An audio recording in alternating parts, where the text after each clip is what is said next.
Hay lugares en este mundo que jamás deberían ser perturbados por la curiosidad de los vivos, rincones cargados de una memoria densa que se niega a descansar bajo tierra.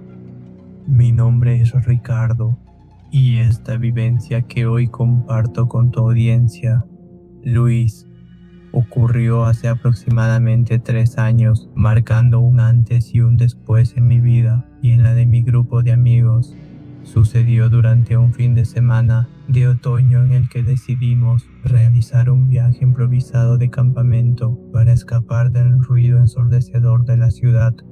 Queríamos un lugar tranquilo y Felipe, uno de mis mejores amigos, sugirió un pueblo pequeño y aislado en la Sierra Alta de Durango.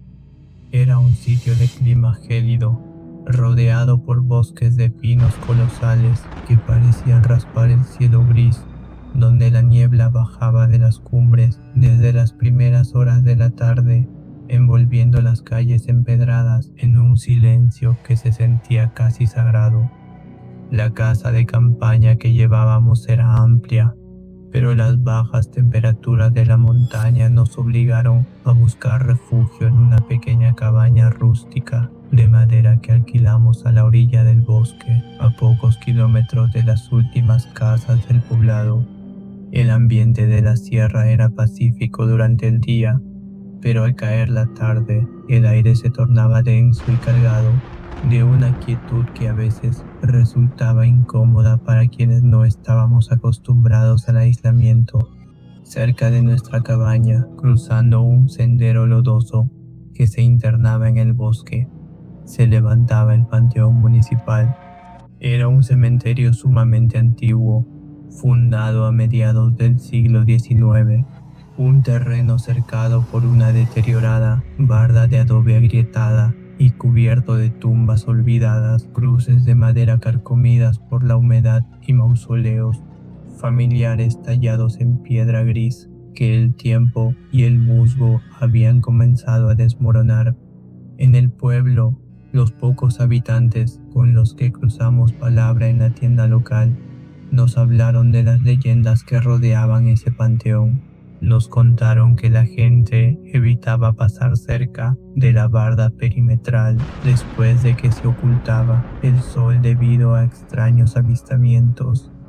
Hablaban de sombras delgadas que deambulaban entre las lápidas de piedra y de lamentos infantiles, agudos y distantes, que flotaban en la niebla helada durante las madrugadas. Se decía que en la parte más alta del terreno, sobre una pequeña colina, descansaban los restos de una niña pequeña de una antigua familia acaudalada, cuya misteriosa muerte a finales de 1890 había dado origen a toda clase de rumores macabros y advertencias. Nosotros, con esa soberbia inconsciencia típica de la juventud, nos reímos de aquellas historias. Creíamos que los mitos del pueblo eran solo inventos para asustar a los niños y que la oscuridad de la sierra no albergaba nada que pudiera hacernos daño real. Fue Felipe quien propuso la idea. Era la medianoche de un sábado y la cabaña estaba fría a pesar de la leña que ardía en la chimenea. Vamos a ver si es cierto lo de las voces, nos dijo con una sonrisa retadora. Mi novia Tatiana de inmediato se negó, sintiendo una mala espina que no sabía explicar, pero Natalia, la otra chica del grupo, y yo nos dejamos convencer por la insistencia de Felipe. Apagamos las luces de la cabaña, tomamos un par de linternas de mano y nos internamos en el sendero del bosque bajo una luna enorme y pálida que se filtraba a duras penas entre las copas de los pinos. El viento soplaba con una fuerza inusual esa noche, haciendo que las ramas crujieran con un quejido constante que se unía al rumor de nuestros pasos sobre la hojarasca húmeda. Al llegar a la entrada principal del panteón, confirmamos que el portón de hierro forjado estaba cerrado con cadenas pesadas y un candado oxidado. Sin embargo, Felipe ya había explorado la zona por la tarde y sabía que en el extremo trasero de la barda de adobe se abría una zanja arbolada por donde era sumamente fácil deslizarse al interior sin ser vistos. Cruzamos uno a uno en absoluto silencio, sintiendo de inmediato cómo el aire cambiaba al pisar la tierra del cementerio. El frío allí se sentía diferente. Era una temperatura helada que parecía calarte directo en los huesos y que hacía que nuestro aliento formara densas nubes de vapor en el aire. La iluminación de la luna proyectaba sombras alargadas e inquietantes sobre las lápidas de piedra, transformando el terreno en un laberinto tétrico de siluetas deformes. Avanzamos despacio por uno de los pasillos laterales, guiándonos con el haz de luz estrecho de nuestras linternas para evitar tropezar con las raíces de los árboles o las tumbas hundidas. Tatiana caminaba sumamente tensa, sujetando con fuerza mi brazo derecho, mientras Felipe y Natalia marchaban unos pasos atrás, platicando en voz muy baja. El objetivo de Felipe era llegar a la colina central donde se encontraba el mausoleo de la niña de la leyenda, pero apenas llevábamos unos minutos caminando cuando me detuve en seco. Sentí una vibración extraña en el piso de tierra, como un golpe sordo y lejano, seguido por un escalofrío horrible que me recorrió la columna vertebral.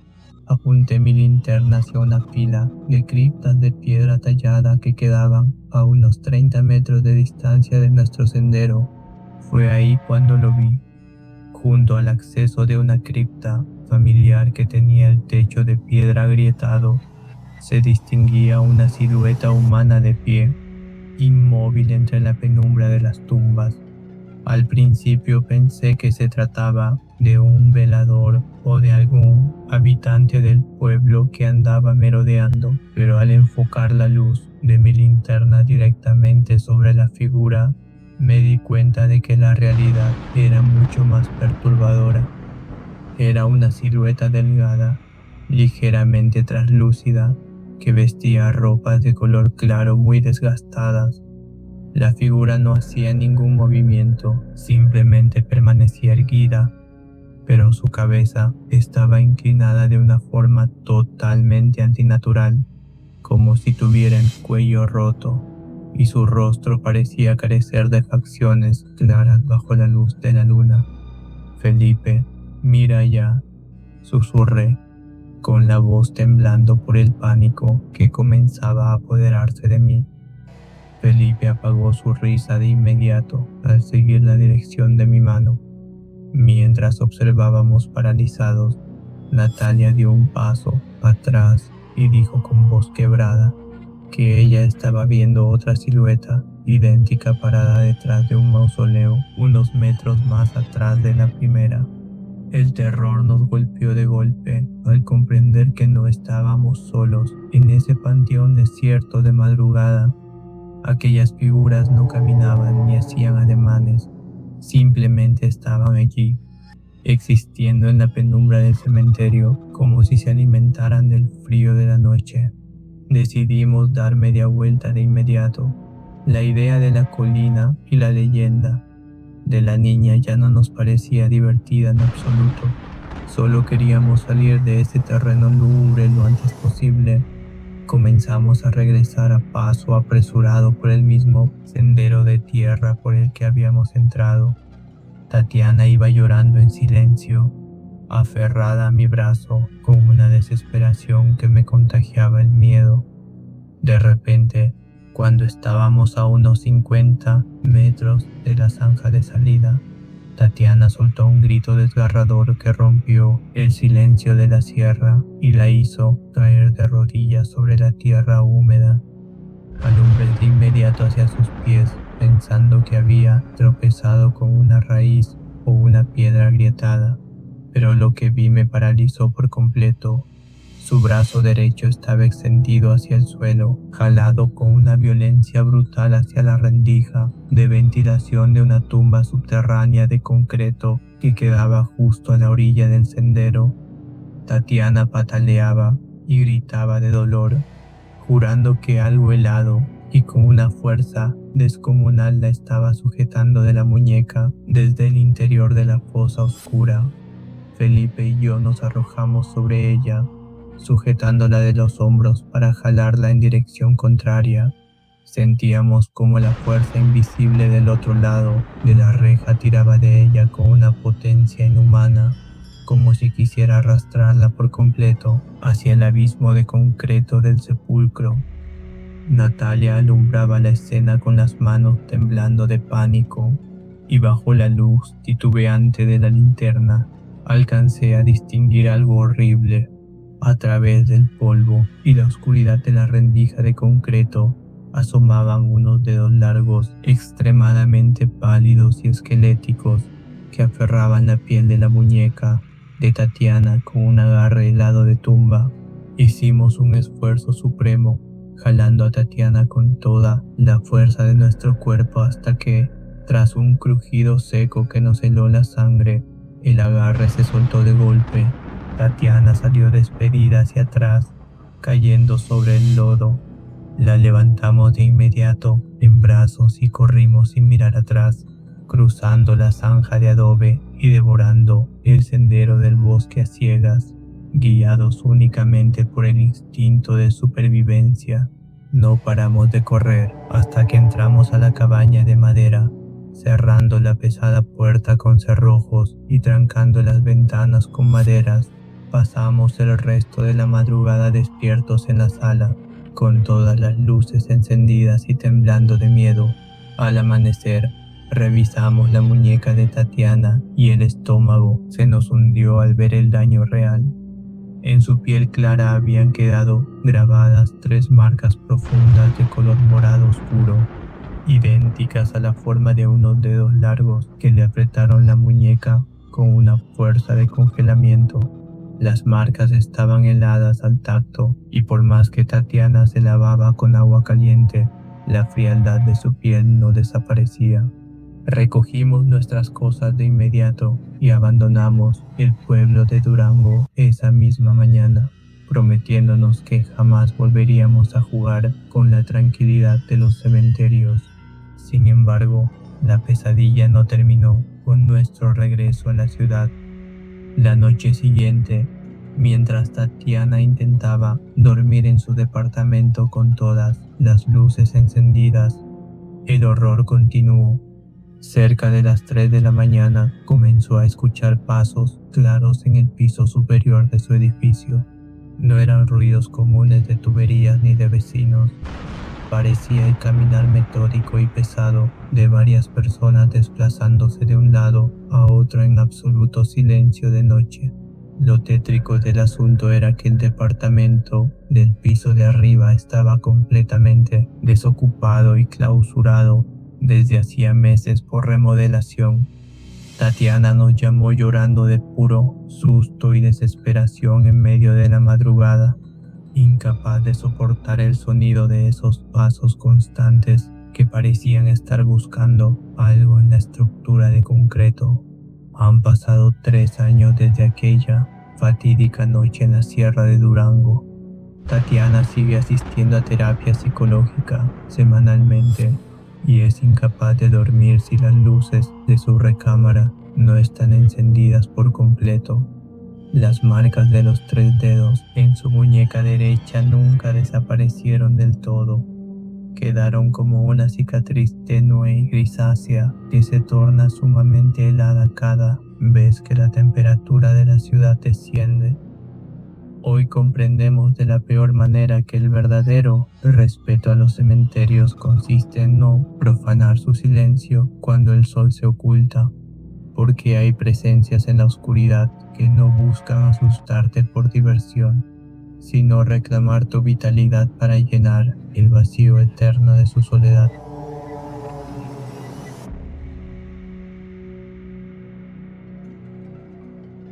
Esta vivencia que hoy comparto con tu comunidad de terror, Luis, no es una anécdota que suela contar en reuniones familiares ni con amigos cercanos, porque la mayoría de la gente que no ha estado expuesta a lo paranormal tiende a reaccionar con incredulidad, ni tienen comunicanas, asumiendo que todo fue producto de la sugestión o del cansancio acumulado tras una larga jornada de manejo.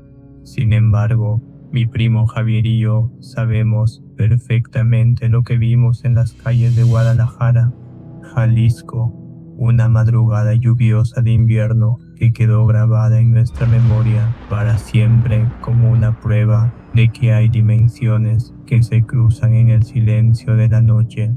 Desde hace varios años, mi primo Javier y yo compartimos una costumbre bastante inusual que a muchos les resulta extraña o de mal gusto. De vez en cuando el tráfico de la ciudad disminuye y las avenidas quedan desiertas, salimos en su automóvil a recorrer las calzadas y avenidas que circundan el panteón de Mezquitán. No lo hacemos por morbo ni por buscar encuentros con fantasmas, sino porque nos apasiona la arquitectura monumental y la historia de ese cementerio. Es un terreno inmenso, fundado a finales del siglo XIX, un templo subterráneo lleno de árboles antiguos, mausoleos de piedra gris espectaculares y esculturas góticas que durante el día pasan completamente desapercibidas debido al ruido ensordecedor de los camiones y al paso apresurado de los transeúntes. Aquella madrugada de martes, cerca de la 1 de la mañana, caía una lluvia persistente y helada sobre la ciudad, acompañada por una neblina densa que reducía la visibilidad a unos cuantos metros y que hacía que el asfalto de la calzada brillara con un resplandor anaranjado bajo la tenue iluminación pública. El ambiente en la zona de Mezquitán se sentía sumamente pesado y frío esa noche. Las pocas luces de los comercios de flores estaban apagadas y el tránsito vehicular en toda la avenida era completamente nulo. Iba de copiloto, escuchando el zumbido constante de los limpiaparabrisas del auto de mi primo, cuando Javier disminuyó la velocidad de forma abrupta y me indicó con la mano que mirara hacia la acera derecha, pegada a la inmensa barda de piedra del panteón. Al enfocar la vista a través del cristal empañado por la humedad, divisé a un grupo de personas caminando en fila india, pegados al muro gris del cementerio. Era una imagen absurda y totalmente fuera de lugar para esa hora de la madrugada y bajo la tormenta helada que azotaba las calles de la ciudad. Se trataba de una familia compuesta por 6 integrantes, 2 hombres mayores, 2 mujeres de mediana edad y 2 niños pequeños de unos 7 u 8 años de edad. Lo primero que llamó poderosamente nuestra atención fue la rigidez extrema de sus movimientos.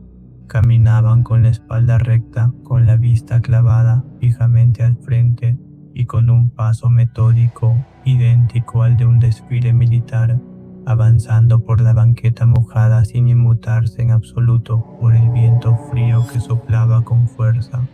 Pero lo que terminó por causarnos un escalofrío horrible fue la vestimenta que llevaban puesta. Toda la familia vestía trajes de gala sumamente antiguos, de un estilo elegante que parecía pertenecer a la década de los años 40 del siglo pasado. Los hombres llevaban trajes de sastre oscuros con corbata de moño, las mujeres vestían abrigos largos de lana pesada y sombreros redondos, y los niños usaban pantalones cortos y boinas oscuras de lana. Sus ropas lucían impecables, limpias y perfectamente planchadas, como si acabaran de salir de una ceremonia formal, y para nuestra sorpresa se veían completamente secas a pesar de la lluvia torrencial que caía sobre ellos. Cada uno de los adultos cargaba pesadas maletas de madera rústica con herrajes de hierro viejo, moviéndose como si estuvieran apresurados por abordar un tren de larga distancia a mitad de la noche. Al lado de la familia caminaban dos perros enormes de pelaje negro y denso, avanzando en un silencio absoluto sobre la grava mojada de la banqueta.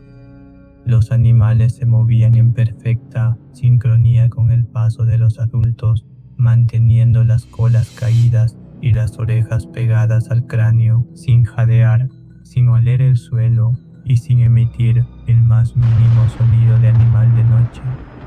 Pasamos a escasos 2 metros de distancia de ellos, y Javier, movido por la decencia y la preocupación de ver a dos niños bajo la tormenta de madrugada, bajó el vidrio del copiloto y les gritó con fuerza preguntándoles si necesitaban ayuda o si querían que los acercáramos a la central de autobuses. Ninguno de los integrantes de la familia giró la cabeza para mirarnos. Sus rostros eran extremadamente pálidos, carentes de cualquier expresión humana, con las cuencas de los ojos hundidas en sombras densas y unas pupilas fijas en el vacío que parecían ignorar por completo la existencia de nuestro auto en ese tramo de la calzada de Mezquitán. Siguieron caminando con esa rigidez de maniquí, perdiéndose lentamente detrás de la luz de nuestros faros. Sentí una profunda incomodidad en el estómago y le pedí a Javier que nos fuéramos de ahí de inmediato, pero mi primo, incapaz de dejar atrás la idea de que aquellos niños pudieran enfermarse o sufrir un accidente, decidió avanzar unos metros hasta el siguiente cruce de la avenida para dar una vuelta rápida en U y alcanzarlos para insistir en ayudarlos. El retorno del auto nos tomó como mucho unos 40 segundos debido a las condiciones del asfalto mojado. Sin embargo, al regresar al mismo punto exacto de la barda de piedra del panteón de Mezquitán, la calzada estaba completamente desierta. La avenida se extendía vacía y desolada bajo la niebla helada de la madrugada, sin rastro de la familia, ni de las pesadas maletas de madera, ni de los perros negros en todo el trayecto. No había calles laterales por donde hubieran podido desviarse, ni portones abiertos en el muro del cementerio. La pared de piedra era continua e insuperable. Me bajé del coche temblando para revisar la grava del acotamiento con la linterna de mi teléfono celular, buscando huellas de pisadas o marcas de las maletas en el lodo húmedo, pero la tierra estaba lisa e intacta, cubierta únicamente por las hojas secas caídas de los árboles viejos. El silencio que quedó en Mezquitán era tan denso y pesado que nos oprimía el pecho con fuerza. Regresamos al auto en absoluto silencio y manejamos a toda velocidad de vuelta a nuestra casa, incapaces de procesar la velocidad con la que ese grupo de personas se había esfumado en medio de la nada de madrugada. Lo peor ocurrió al día siguiente, cuando recordamos que Javier tenía instaladas un par de cámaras de seguridad de alta definición en el tablero de su automóvil para documentar sus recorridos nocturnos por cuestiones de seguro laboral. Decidimos encender la computadora y revisar el archivo de video correspondiente a esa madrugada de tormenta en Mezquitán. En la grabación se podía ver con perfecta claridad cómo nuestro automóvil avanza por la calzada oscura bajo la lluvia, y en el segundo exacto la silueta de la familia de Gala y sus dos perros negros aparece caminando rígidamente junto a la barda del panteón, cargando sus maletas de madera vieja de noche.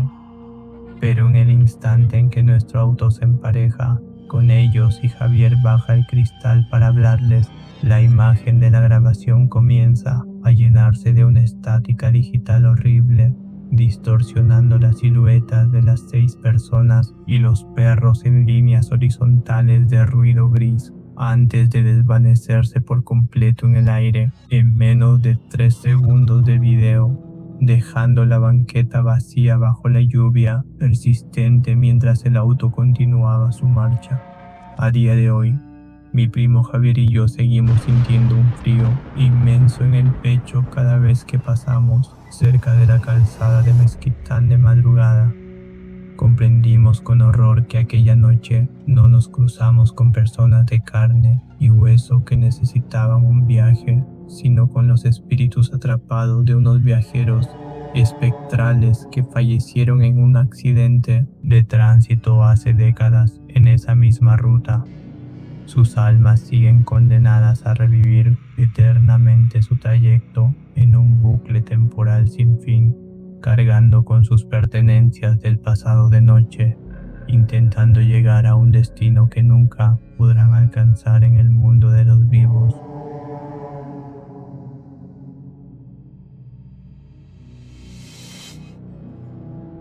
Hay secretos sumamente oscuros que la tierra de los cementerios antiguos prefiere no revelar a los vivos, misterios que se filtran por las grietas de las criptas de piedra y que aprovechan la inocencia de los niños pequeños para manifestar su presencia en la madrugada. Mi nombre es Estela y esta amarga vivencia que hoy comparto con tu audiencia en frecuencia oscura ocurrió hace apenas unos cuantos meses en la ciudad de Saltillo, Coahuila, dejando una cicatriz de terror psicológico constante en mi familia que dudo mucho que el tiempo consiga borrar del todo. Mi esposo Martín, nuestra pequeña hija de 4 años y yo vivimos desde hace tiempo en una casa sencilla ubicada a escasas 3 cuadras de la antigua barda de adobe que delimita el panteón municipal de la ciudad. Debido a las temperaturas extremas y sofocantes del desierto durante las tardes de verano, Martín y yo adoptamos la costumbre de salir a caminar con la niña tarde por la noche, cuando el calor del sol cede ante la brisa fresca que baja de la sierra. Solíamos caminar por los parques cercanos, pero una noche de viernes de luna llena decidimos cambiar nuestra rutina de caminata y tomar un sendero diferente que bordeaba el sector más antiguo y descuidado del cementerio de Saltillo de madrugada. Era una zona lúgubre, escasamente iluminada por los faroles públicos de la calle y rodeada por enormes pinos secos y tumbas de granito agrietadas que databan de principios del siglo pasado. A pesar de la hora tardía, el panteón mantenía sus portones de hierro oxidado abiertos debido a los preparativos de limpieza para las festividades del Día de Muertos. Apenas cruzamos la entrada principal, sentí una opresión horrible en el centro del pecho, acompañada por unas náuseas extrañas y secas que atribuí a la pesadez del aire de la madrugada y al cansancio acumulado de la semana. Sophie, nuestra nena de 4 años, caminaba tranquila de la mano de su papá Martín, señalando con curiosidad las piedras enormes y los monumentos antiguos que se levantaban a los lados del sendero central. Para Sophie, que aún no comprendía el significado real de la muerte, el cementerio no era un lugar que causara miedo o respeto. Para su inocencia de niña pequeña, todo aquello eran simplemente construcciones extrañas de piedra vieja en un parque desierto de noche.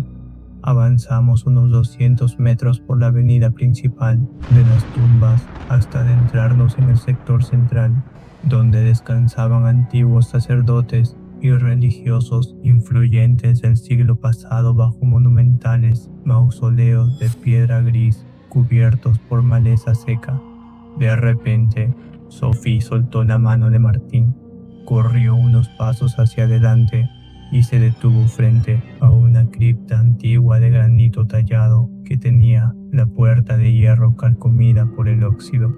Martín iba a llamarla de inmediato para pedirle que regresara a nuestro lado por seguridad, pero nos quedamos mudos al ver su comportamiento. Sophie se quedó parada mirando fijamente hacia el interior oscuro de la cripta desierta y con una naturalidad que nos heló la sangre, comenzó a platicar alegremente con el vacío en medio del silencio del panteón de madrugada. Su pequeña voz resonaba nítida en el aire frío de la noche, haciendo pausas breves como si estuviera escuchando atentamente las respuestas de alguien oculto en la oscuridad de la tumba de piedra.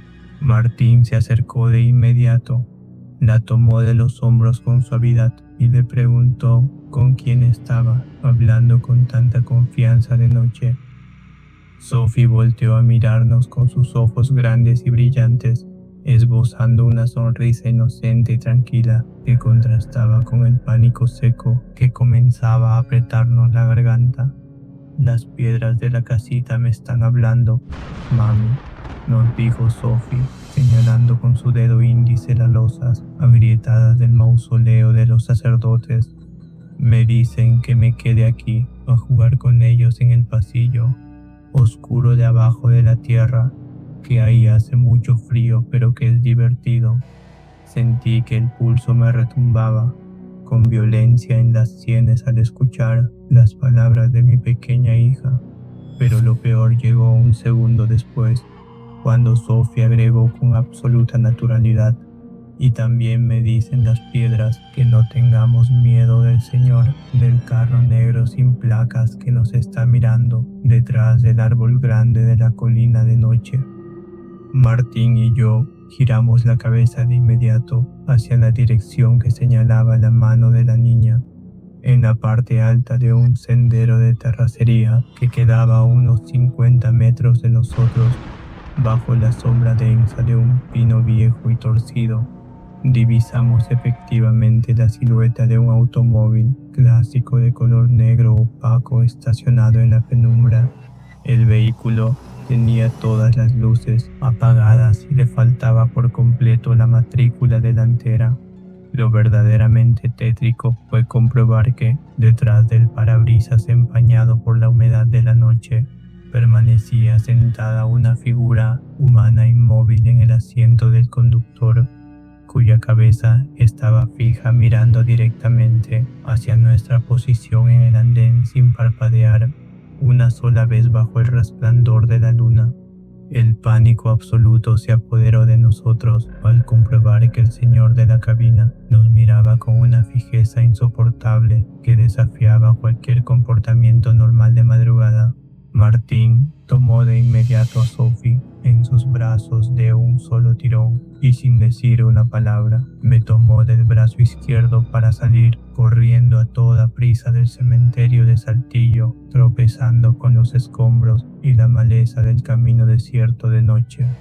Mientras corríamos con desesperación hacia la salida iluminada, juraría que escuché una serie de murmullos apagados y risitas ahogadas que parecían brotar directamente de las grietas de la tierra y del fondo de las tumbas de piedra que íbamos dejando atrás en la oscuridad fría.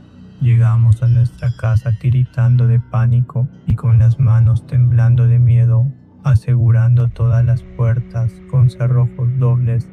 Al día siguiente a mediodía, sintiéndome tonta por mi pánico de la madrugada y buscando una explicación racional que nos devolviera la tranquilidad, decidí regresar al panteón, acompañada de Martín, para platicar con don Tomás, el velador mayor que llevaba décadas encargado del mantenimiento del lugar. Le explicamos lo sucedido de noche con el auto negro clásico estacionado en la colina del sector central y le mostramos la ubicación aproximada. Don Tomás se puso sumamente serio, guardó su herramienta de limpieza y nos pidió con voz baja que lo acompañáramos a investigar el terreno. Caminamos entre la hierba seca y la maleza crecida del sector antiguo de los sacerdotes hasta llegar al mismo pino viejo y torcido de la colina de Saltillo de noche. Lo que descubrimos allí nos causó un pánico seco y doloroso en el pecho que todavía hoy nos quita el sueño. El automóvil clásico de color negro estaba ahí, sí, estacionado exactamente en el mismo punto donde lo habíamos visto de madrugada, pero no era un vehículo en condiciones de circular, era un cascarón de metal completamente oxidado, aplastado de la parte delantera por un impacto tremendo, sin rines, sin motor y cubierto por una densa capa de hiedra silvestre y plantas parásitas que crecían de forma descontrolada por el interior de las ventanas rotas y los asientos deshechos de noche. Don Tomás nos confesó en completo silencio que ese vehículo clásico había pertenecido a una familia del pueblo que falleció trágicamente atrapada dentro de la cabina de metal tras sufrir un choque violento contra la barda de adobe en ese exacto punto del cementerio hacía más de 15 años. El vehículo había quedado abandonado allí por decisión judicial y el espíritu de sus ocupantes fallecidos de madrugada seguía manifestándose en el interior del Panteón de Saltillo. Han pasado meses desde aquella horrible experiencia en Saltillo, Coahuila, y la tranquilidad de nuestro hogar se ha perdido por completo. Llevamos a nuestra hija Sophie a terapia psicológica y a bendecir con el sacerdote de la iglesia cercana para protegerla de cualquier energía de noche. Pero la niña sigue insistiendo todas las noches en que las sombras del carro negro clásico sin placas se bajan por las escaleras de la calle y la observan desde la ventana de su habitación de madrugada, esperando con paciencia que cometamos el error de regresar a jugar con ellos en las losas de piedra del panteón desierto. Sinceramente, hoy entiendo que hay umbrales que la inocencia infantil percibe con total claridad y que el silencio de los cementerios resguarda hambres muy antiguas que solo esperan que cometamos el error de acercarnos para arrastrar nuestra cordura al vacío eterno de su soledad.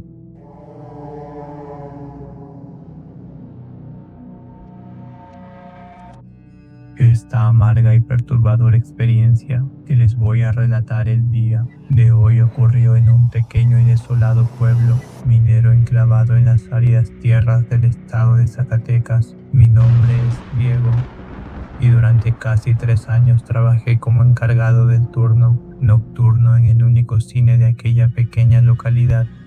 Un edificio antiguo con butacas de madera crujiente y una pantalla percutida por el paso de las décadas. Era un empleo sumamente solitario, especialmente de madrugada. Cuando las funciones terminaban, el último cliente se marchaba y el enorme y vacío edificio quedaba sumido en un silencio sepulcral que hacía resonar hasta el más mínimo crujido de las vigas del techo.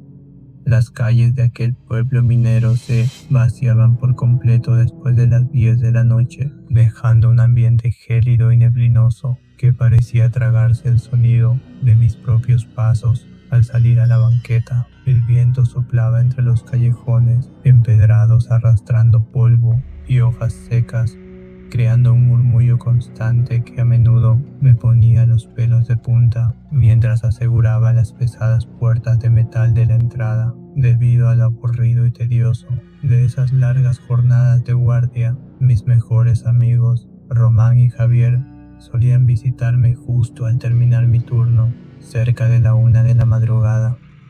Nos reuníamos en el viejo vestíbulo del cine, iluminados apenas por un par de lámparas de luz cálida, para platicar, tomar café soluble caliente y fumar algunos cigarros antes de emprender el regreso a nuestras respectivas casas.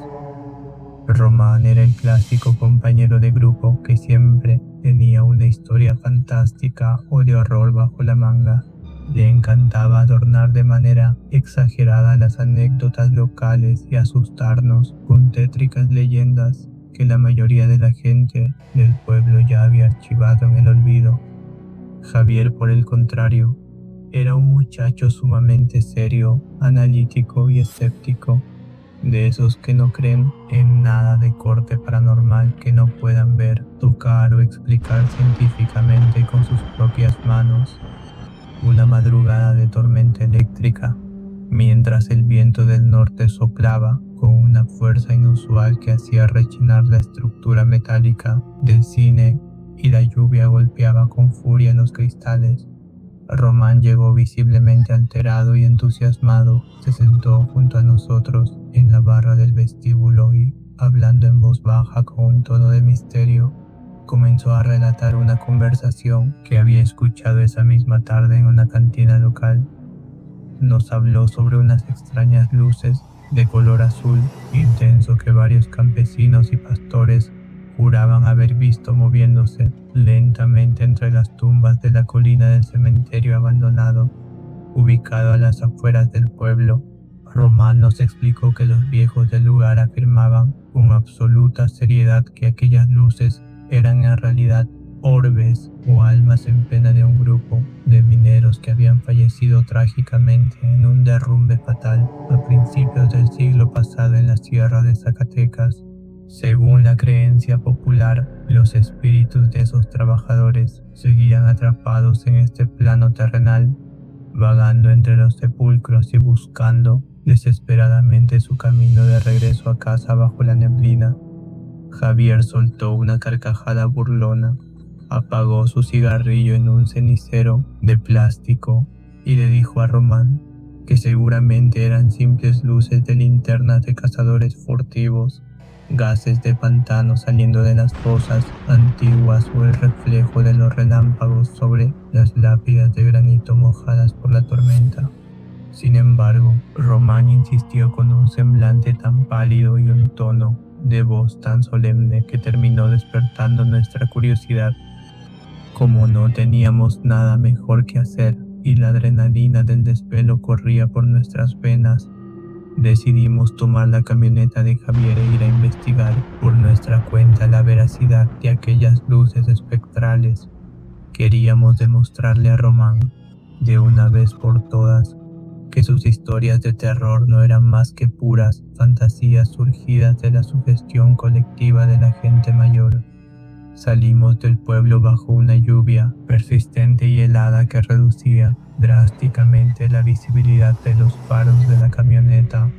El camino de terracería que conducía hacia el viejo cementerio de la colina era estrecho, resbaloso y sinuoso, rodeado de campos oscuros de cultivo y matorrales espinosos cuyos ramajes parecían garras, sacudiéndose violentamente en la negrura del paisaje. A medida que nos alejábamos de las últimas luces del pueblo, la sensación de aislamiento comenzó a volverse densa y pesada dentro de la cabina. Para llegar al pie de la colina del cementerio, era estrictamente necesario cruzar un viejo y deteriorado puente colgante de madera rústica y cables oxidados que atravesaba un arroyo seco y pedregoso. La estructura parecía sumamente frágil. Las tablas de madera húmeda crujían con un gemido alarmante bajo el peso de la camioneta de Javier, lo que nos obligó a guardar un silencio absoluto y a avanzar a paso de rueda, sintiendo cómo el corazón nos latía con una fuerza inusual en el pecho. Al llegar al otro lado del puente, justo en las faldas del cerro donde se levantaba el campo santo desierto, Javier estacionó la camioneta entre la maleza crecida. Apagó de golpe el motor y los faros de la unidad, dejándonos sumidos en una oscuridad total y en un silencio de campo tan profundo que resultaba ensordecedor. Solo se escuchaba el golpeteo rítmico del agua sobre el techo de metal y el silbido agudo del viento colándose por las rendijas de las ventanas. El escepticismo inicial que traíamos en el camino comenzó a desvanecerse, reemplazado por una extraña y dolorosa opresión en el pecho que ninguno de los tres quería confesar por miedo a verse débil ante los demás. Pasaron cerca de 15 minutos eternos en los que no vimos absolutamente nada más que la silueta borrosa de los pinos recortándose contra las nubes de tormenta. Javier ya estaba por encender el motor para dar la vuelta y regresar al pueblo, burlándose con desprecio de la credulidad de Román, cuando este último nos sujetó de los brazos con una fuerza descomunal y nos ordenó que guardáramos silencio absoluto mientras señalaba con el dedo índice hacia la parte más alta de la colina. Seguí la dirección de su mano y sentí que un balde de agua helada me caía encima de la cabeza. Entre las lápidas agrietadas y las cruces de madera del cementerio abandonado había aparecido una luz de color azul intenso, sumamente brillante, mucho más grande que cualquier luciérnaga o linterna común, que pulsaba lentamente en medio de la negrura como si se tratara del corazón palpitante de un animal invisible. Nos quedamos petrificados, observando con los ojos desorbitados cómo el destello azulado comenzaba a flotar de manera errática, elevándose a un par de metros del suelo y descendiendo de la colina con una velocidad impresionante. La luz se deslizaba entre las tumbas sin proyectar ningún brillo en la tierra mojada, dirigiéndose directamente hacia el camino de terracería donde nos encontrábamos estacionados. El pánico se apoderó de nosotros al instante. Javier intentó con desesperación encender la camioneta, pero el motor solo emitía un chasquido eléctrico apagado y sordo.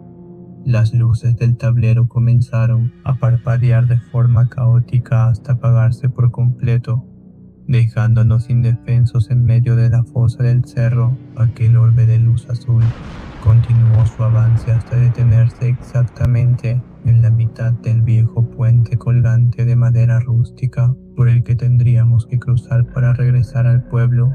Fue entonces cuando presenciamos lo imposible. El brillo azulado comenzó a condensarse y a tomar la forma física de una silueta humana de espaldas extremadamente alta, delgada y con una postura encorvada que denotaba una tensión monstruosa. Javier, con las manos temblando incontrolablemente sobre el volante, logró finalmente forzar la llave de encendido, haciendo que los faros altos del vehículo se encendieran de golpe e iluminaran de lleno la figura del puente. El haz de luz reveló una escena de puro horror que jamás podré borrar de mi memoria. Aquella entidad que tapaba el puente no tenía rostro en absoluto. Su cabeza era completamente lisa y de una palidez enfermiza, desprovista de ojos, nariz o boca visible. Todo su cuerpo estaba cubierto por un vapor frío y húmedo que desprendía un penetrante olor a azufre, lodo y tierra vieja de sepultura. Al sentir la luz de los faros, la silueta sin rostro giró su cuello lentamente hacia nosotros con un crujido seco, como el de una rama verde rompiéndose, y comenzó a dar pasos rígidos y pesados sobre las maderas del puente, avanzando directamente hacia nuestra camioneta.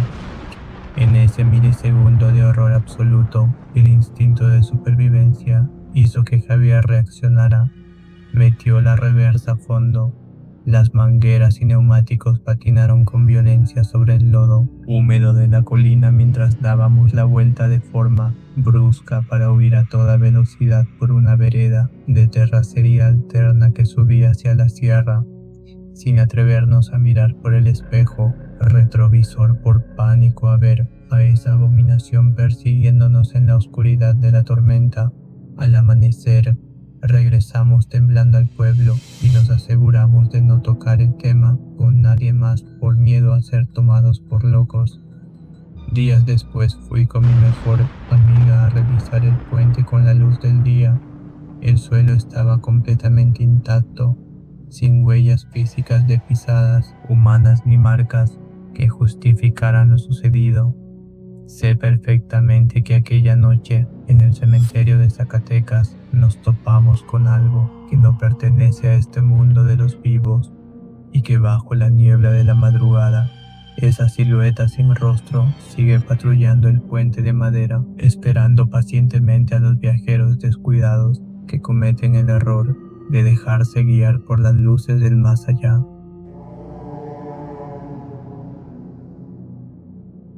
Esta amarga vivencia de horror que les quiero compartir ocurrió hace ya bastantes años, cuando apenas era un joven que acababa de obtener su licencia de conducir y solía tomar prestado el auto compacto de mi padre para salir a explorar con mis amigos durante los fines de semana.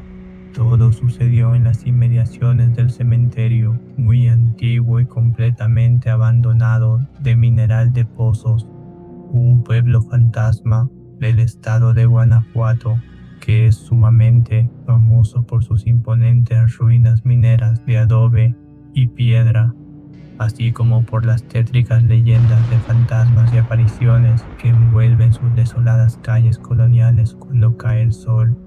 En esa época de la preparatoria, mis compañeros Carlos, Esteban y yo compartíamos una profunda fascinación por lo sobrenatural, siempre buscando emociones fuertes, grabaciones de psicofonías y relatos macabros para presumir ante los demás alumnos de la escuela.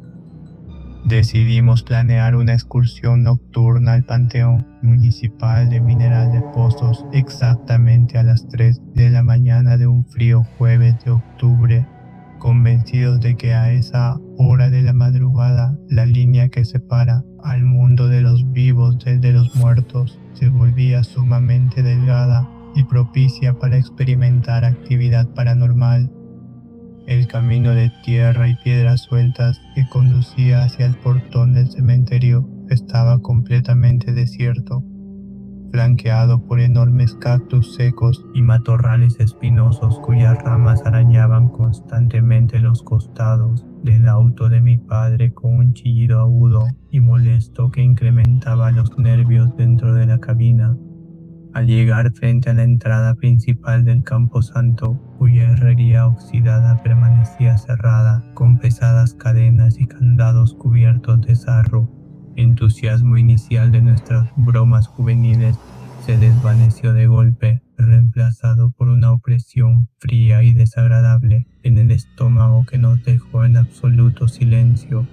Esteban, que siempre había sido el más miedoso y aprensivo del grupo, se negó rotundamente a descender del vehículo.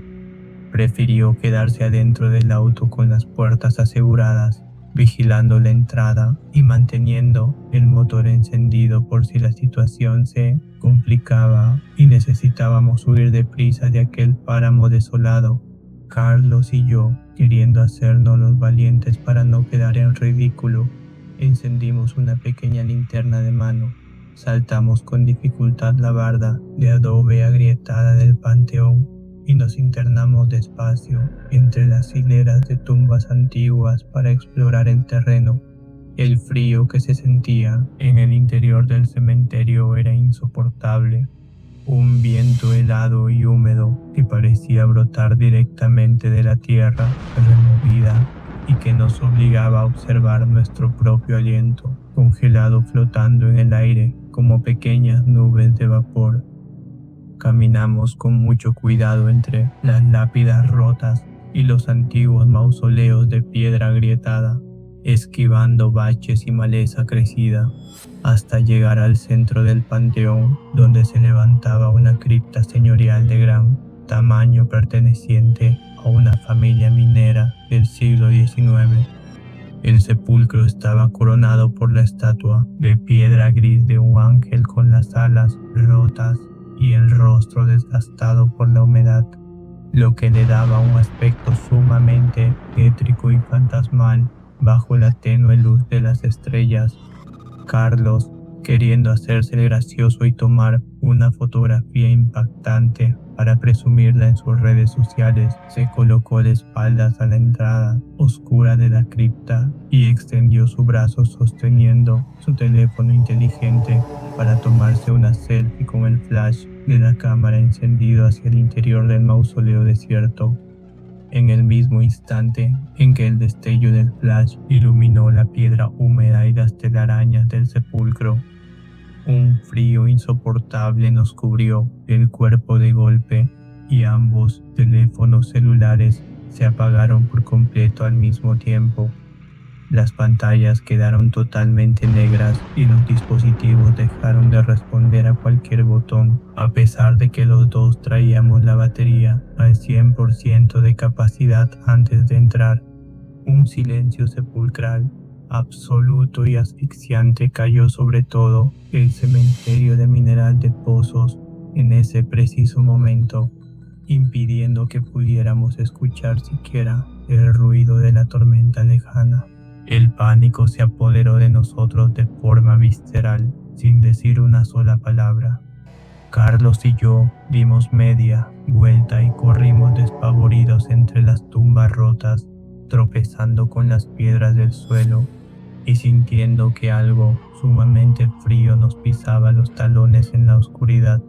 Saltamos la barda de adobe como pudimos y nos arrojamos al interior del auto de mi padre, gritándole a Esteban que arrancara de inmediato mientras el coche patinaba sobre la grava de la vereda.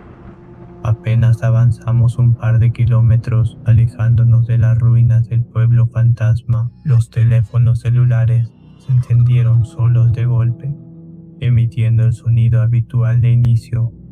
Sin embargo, al clavar la vista en las pantallas, sentimos que el corazón se nos detenía en el pecho. A las 3:15 de la mañana en punto, comenzaron a llegar de forma masiva y constante decenas de notificaciones de mensajes de texto de un remitente identificado únicamente como desconocido. Al abrir la bandeja de entrada, descubrimos horrorizados que los mensajes no contenían palabras, números ni letras legibles en español.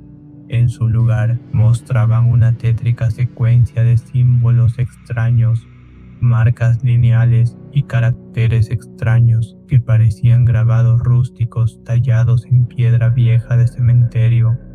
Temblando de miedo, Carlos abrió la galería de fotos del teléfono para revisar la imagen de la cripta que había alcanzado a disparar antes de que los aparatos se apagaran.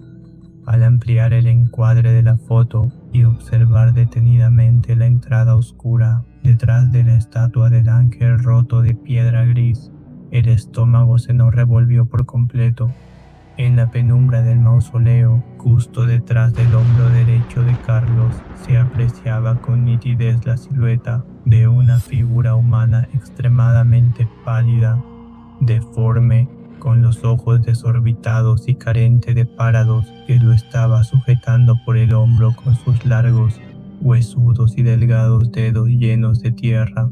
Los mensajes del panteón de mineral de Pozos continuaron llegando a nuestros teléfonos celulares con un pitido molesto durante todo el trayecto de regreso, hasta que, al amanecer, cuando los primeros rayos del sol iluminaron las calles de nuestra colonia, toda la conversación del remitente desconocido se borró sola de la memoria de los dispositivos sin dejar ningún rastro digital.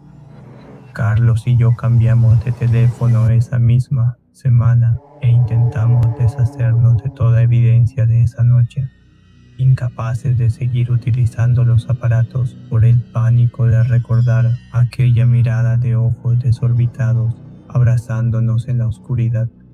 Sé perfectamente que aquella madrugada en Mineral de Pozos abrimos una puerta prohibida hacia lo desconocido, y que esa presencia espectral que nos envió los mensajes de tumba sigue vigilando con paciencia desde las sombras de la muerte, esperando el momento exacto en que cometamos el error de volver a pisar su territorio.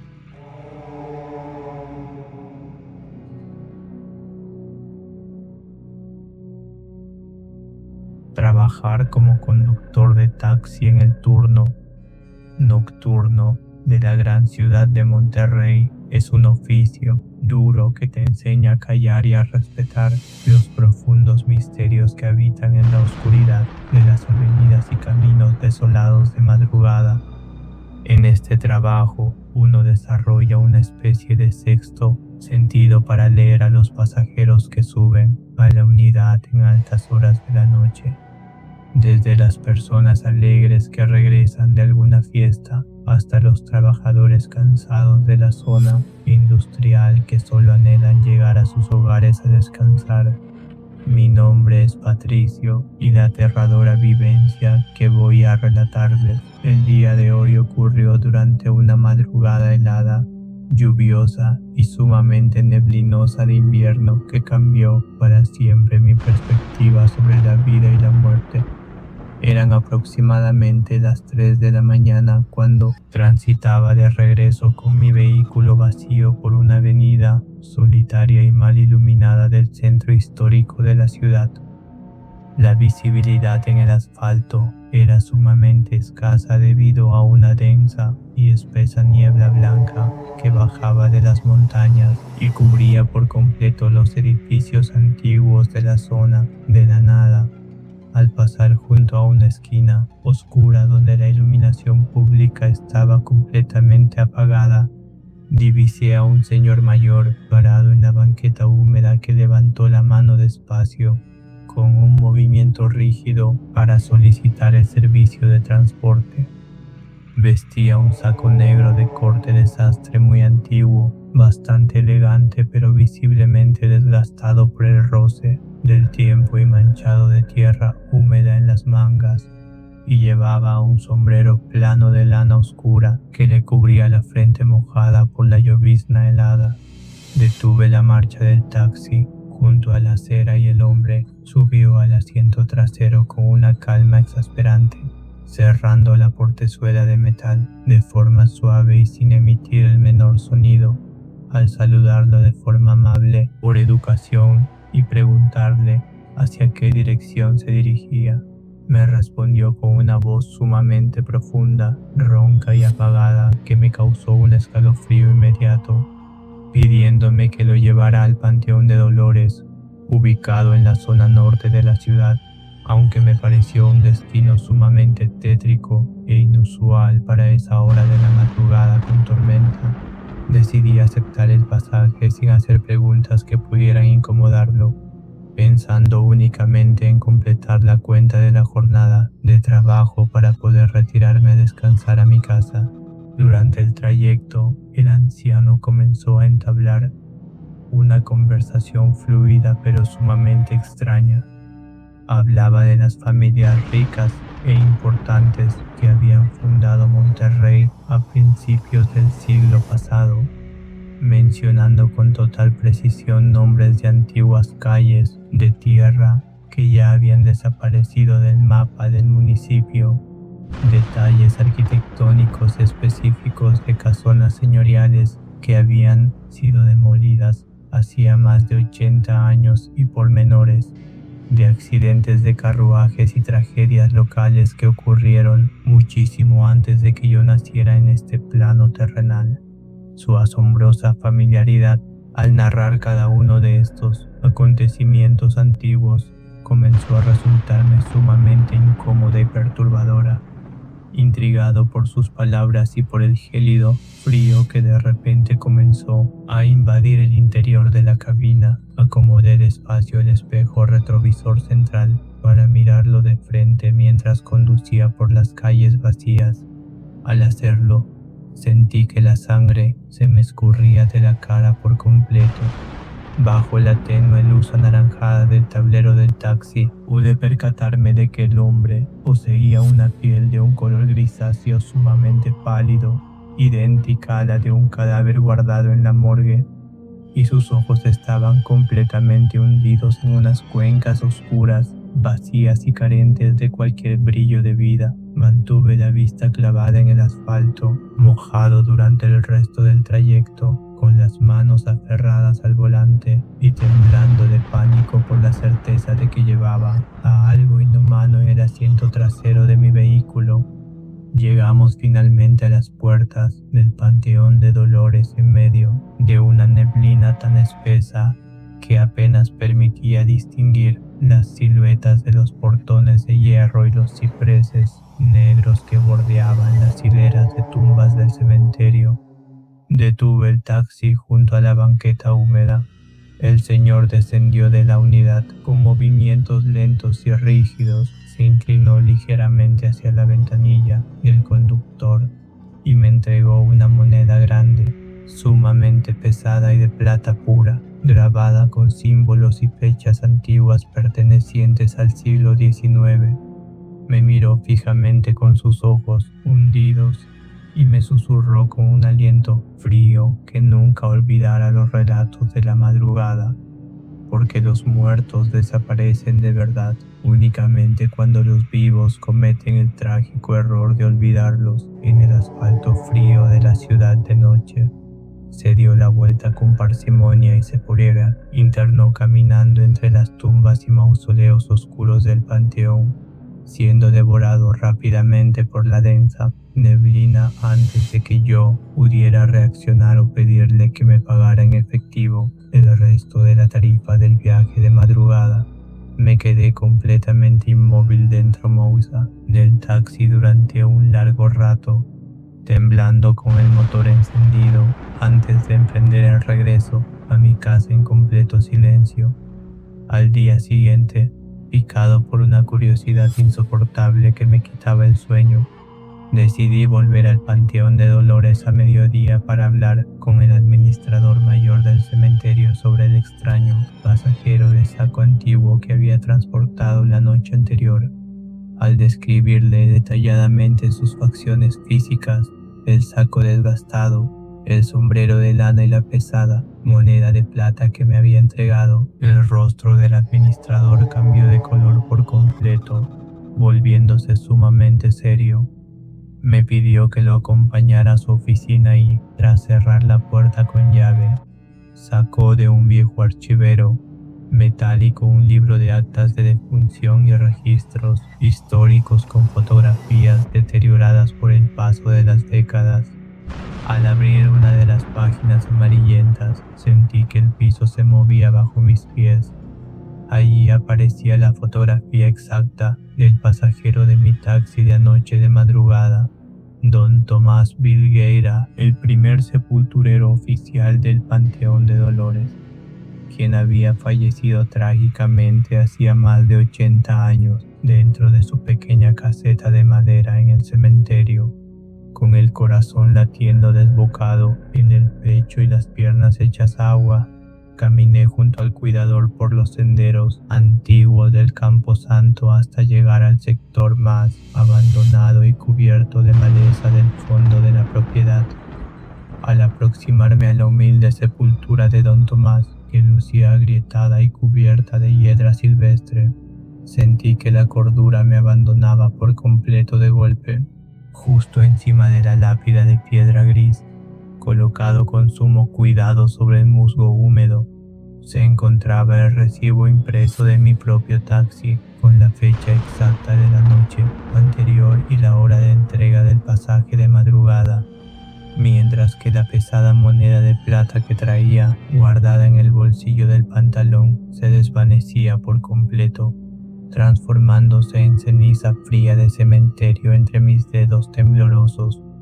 Desde esa madrugada helada de invierno en Monterrey, evito por completo realizar viajes hacia las inmediaciones de los cementerios o panteones de la ciudad durante el turno nocturno de la plataforma de transporte.